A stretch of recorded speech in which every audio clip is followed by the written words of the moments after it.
Hi guys, my name is Anupama and welcome back to my channel Lifeaholic.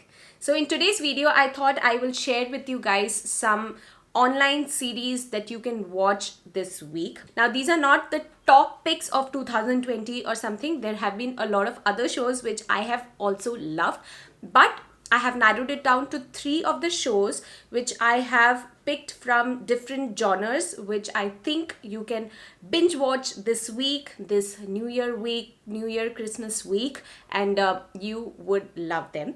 So without wasting much time, I will get into the video. But before that, I hope all of you have subscribed to my channel. If you have not, please take a moment and click on that subscribe button and the bell icon next to it so that you are notified whenever I post a video, which is quite often. Let's go.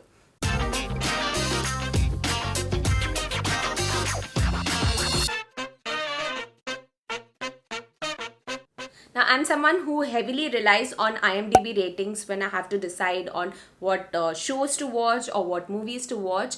I make sure that the IMDb rating of the show that I'm watching is at least a 7 out of 10 because I don't really want to waste time watching stuff that won't turn out to be that good. Now, of course, there have been times when I have watched stuff on impulse without checking the rating, and times I have enjoyed them, but at least 95% of the times I make sure that the rating is at least a 7, like not below that. So if you are someone like me who is obsessed with IMDb ratings before you watch anything, then you can be assured that the 3 that I'm going to tell you right now are at least a 7. Now, without wasting much time, let's get into the video. The first one is The Undoing. Now, this one is on Hotstar and this stars Hugh Grant and Nicole Kidman. Now, this is actually a murder mystery. I like murder mysteries, but I think the biggest fan in my house for murder mysteries are my mom. Like, if you see her Netflix account is completely filled with all different types of detective shows and mysteries and the suspense, thriller, people solving crimes and stuff. Like, you won't see those typical shows in her account like Friends and Big Bang Theory and all those things, but it'll be completely filled with such shows. This show is actually right up her alley. So if this is something that you personally enjoy, then this show is something you will love. What I like the best about this show is that this show is completely filled with lots of twists and turns. So each episode you will at least have like 4 or 5 plot twists, and sometimes like you are left shocked कि अच्छा ऐसा कैसे हो गया, अच्छा इसने ऐसा किया, you know. It's a lot of unexpected turns that happen in this show, and that's what really hooks you on to the edge of your seat. This is the kind of show where you have to be completely glued in, and there is a lot of courtroom drama also, so it's quite entertaining that way. Plus, of course, the star cast is good. The next one is Emily in Paris. Now, this one is on Netflix. It is about a girl, Emily Cooper. She moves from Chicago to Paris. She's hired by a marketing firm in Paris.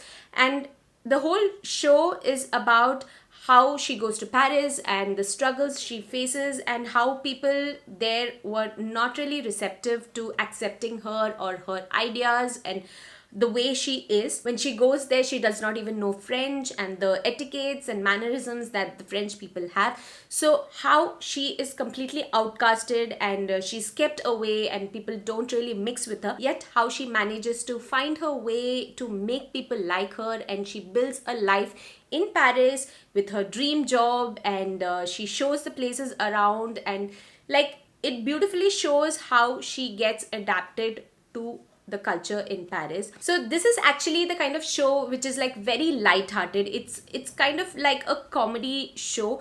This plot is not unique. This show is not really unique. You will find 100 other shows out there which is of the similar storyline, so there is nothing very unique to it. The only thing is that the show is taken in a very nice and a funny way. So if you are on the lookout for something which is like kind of light and you don't want to watch anything heavy duty, then this is the show that you will really enjoy. This is actually the kind of show that you can watch when you are curled up on your bed with your cozy blanket on, and you can just like dig into a tub of ice cream and binge watch this show. It does not have too many episodes, so you can actually finish it within a day or two. The last one, but definitely not the least, is The Queen's Gambit.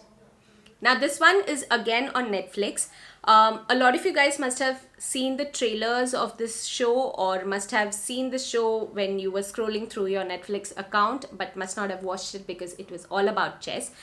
Initially, that is what even I had thought. So I had not watched this show like for a very long time after it released, because I thought it was all about chess. Though I do understand chess a little bit, but I'm not someone who plays chess. So I thought that I'm not going to be enjoying this show because it might be all about different moves and different tactics and strategies and stuff like that. But I watched this show like quite recently and I really enjoyed it. Now, the show is actually an adaptation of a novel. This one is about a girl called Beth Harmon, who is played by Anya Taylor-Joy. The whole series is about her and her journey. So she is an orphan and she is taken to this orphanage where she comes across this janitor in the orphanage who is playing chess, and then from him she learns chess and she kind of starts excelling in chess, and recognizing this talent she's called to different events. And the whole series kind of shows like her growth as a person from when she was a kid to a grown-up woman, how she becomes kind of addicted to chess and she's obsessed at times with winning, and how she takes the setbacks. The show can get a little dark at times and it is the most intense out of these three. But what I like the best about this show is that Beth's character is shown in a very subtle way. So whatever she learns from life, the way she evolves, the challenges she faces and how she overcomes them, everything is, it's not too dramatic, but it's intense for sure, but it is quite subtle and you can actually kind of start understanding. And plus, Anya Taylor-Joy has done a wonderful job in carrying the whole series on her shoulders. Like, she is remarkable and she has portrayed the character in a very sophisticated way. So if you have actually come across this series and you have not watched it thinking that it's all about chess, it's not all about chess, it's about the whole journey, and you can actually watch this one. So that's it for the 3 series that you can binge watch this whole week, this New Year's week. Now, all these 3 are mini series, so you can watch all the 3 of them within this week. You can like binge watch and finish them off within this week itself. I hope you guys enjoyed this video. If you guys have any recommendations that you think is apt for this New Year's week, then please let me know in the comment section so that all of us can actually read it. Hope you guys enjoyed this video. If you did, do not forget to give it a big fat thumbs up and do not forget to click that subscribe button. This one. Until we meet again next time, stay tuned. Bye.